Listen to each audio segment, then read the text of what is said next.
Bonjour, chers frères et sœurs en Christ.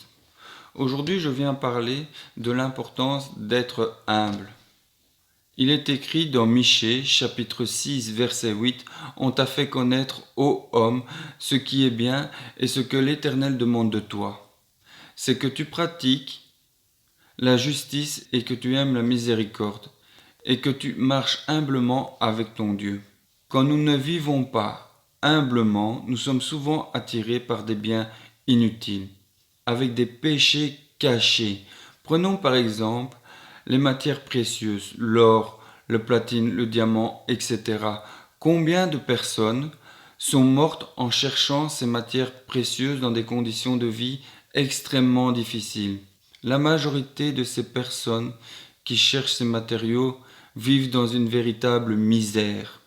Il suffit de regarder dans les pays africains riches en matières précieuses. Regardez les reportages que l'on peut trouver sur YouTube, comment on exploite les gens. Regardez comment ces hommes, femmes, parfois enfants, recherchent ces matières précieuses.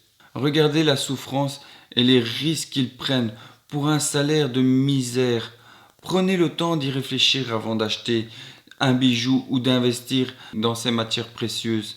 Je lis dans Job, chapitre 31, versets 24 à 28, « J'ai mis dans l'or ma confiance. Si j'ai dit alors tu es mon espoir, si je me suis réjoui de la grandeur de mes biens, de la qualité des richesses que j'avais acquises, si j'ai regardé le soleil quand il brillait, la lune quand elle s'avançait majestueusement, et si mon cœur s'est laissé séduire en secret, si ma main s'est portée sur ma bouche, c'est encore un crime que doivent punir les juges, et j'aurais renié le Dieu d'en haut. » On peut aussi parler du coltan que l'on retrouve dans nos smartphones, PC, tablettes. Ce sont aussi des matières précieuses.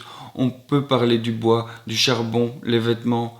Même situation, des gens meurent et vivent dans la misère. Voici la définition de humble, qui s'abaisse volontiers, par modestie ou par déférence, qui est d'une condition sociale modeste.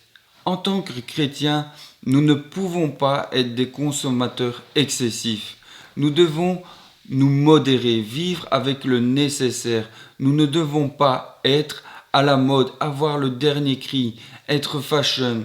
Ayons une attitude responsable. Ne gaspillons pas. Dieu nous regarde d'en haut et il voit nos distractions.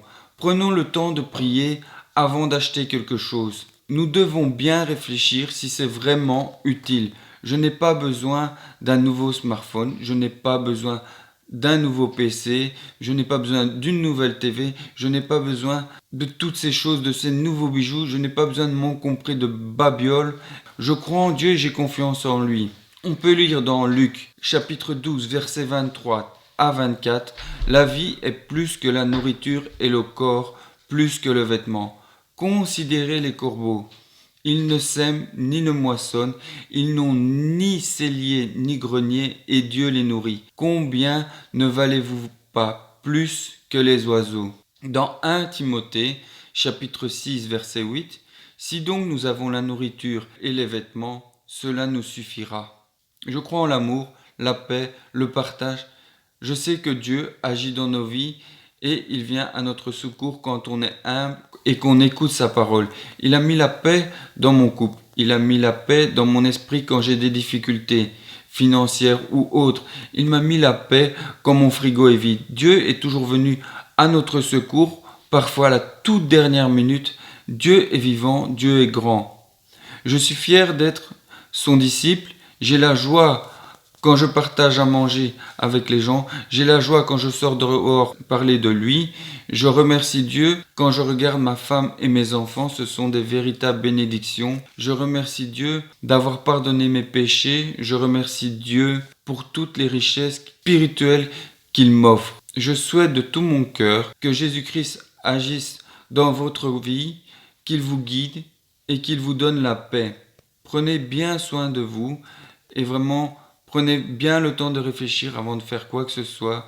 Prenez le temps de prier, prenez le temps de voir l'utilité de ce que vous achetez. Vraiment, j'espère que Dieu viendra vous guider aussi, comme il a guidé ma vie, comme il a permis à notre famille de vraiment avoir la paix même dans les difficultés. Et vraiment, j'espère vraiment qu'on se revoit très bientôt et que vous aurez pris le temps de bien réfléchir aux petits messages que je viens de passer aujourd'hui. Et en tout cas, à très bientôt. Au revoir.